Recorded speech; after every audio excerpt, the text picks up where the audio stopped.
মাইকি বলে কি? আর নয় ভারত, আর নয় পাকিস্তান, দুর্নীতির স্কুল হবে আপনারই জন্মস্থান।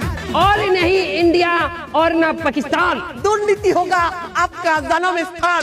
আমাদের সেবা সমূহ বাজার সিন্ডিকেট, কালো বাজারি, ব্যাংক লুট, ভূমি দখল, ওয়ারিশ ঠগানো, টাকা পাচার, নারী পাচার, কালো টাকাকে সাদা করা, সাদা টাকাকে কালো করা, শিক্ষা ও চিকিৎসা খাতের মেরুদণ্ডকে ভেঙে দেওয়া আরো টপ লেভেলের উন্নত মানের দুর্নীতি নিয়ে আমরা চলে এসেছি ফাগুন মাসের কাঁচা বাসে।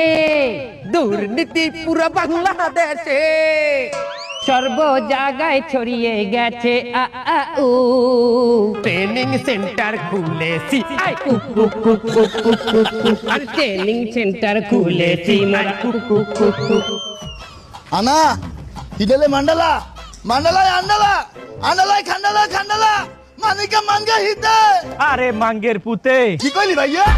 কিছু না বলছি কি ভাই, আপনি তো তামিল মুভি দেখতে দেখতে আপনার ভাষাও তামিল হয়ে গেছে, আমি তো তামিল বুঝি না। তো ভাইয়া তুই এটা বুঝাই কবি না ভাইয়া?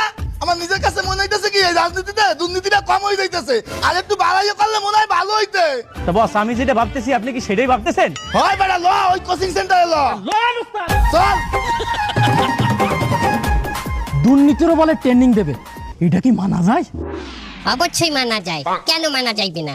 মানে কি তোমার মতো সততা দেখাইয়া হাঙ্গা জনম খরাতি থাকবে নেই? তোমারে আমি কি কিনি দিনি বলো তো? কি কিনে দেছো তুমি? তুমি একটা ভালো শাড়ি কিনে দেছো? এই ভালো শাড়ি তো দূরের কথা, একটা ভালো ছায়াও তো কিনে দেখাইতে পারো না। এই, তুমি কি রাস্তাঘাটে সব দেখাই দিবা নাকি মানুষের? বেটা তুই আরো কল্পনা করবি ওই কামাইয়ের পর সুন্দর সুন্দর ছায়া পড়বে, আমি গড়তে আছি আর তুই গান গাবি। কারে ছায়া পড়েছে মনেরও আয়নাতে, সে কি তুমি নও, ও বউ তুমি নও। তুই ওই যাইয়া ওই দুর্নীতি শিখবি, আই জয়তি ওই কোচিং এ ভর্তি হবি। এই দুর্নীতির জন্য এরা শিক্ষা দেবে কোচিং সেন্টার খুলেছে। দেখো শোনো কি বলে। না, এগুলো কোনোভাবেই ভাবা যায় না। আমি এই 30 বছর চাকরি করতেছি, আমি কোনোদিন দুর্নীতি করিনি, সততা ও নিষ্ঠার সাথে চাকরি করেছি। আর আগামী আর 5 বছর আমার চাকরি আছে, কিন্তু আমার দ্বারা কোনোদিন সম্ভব না।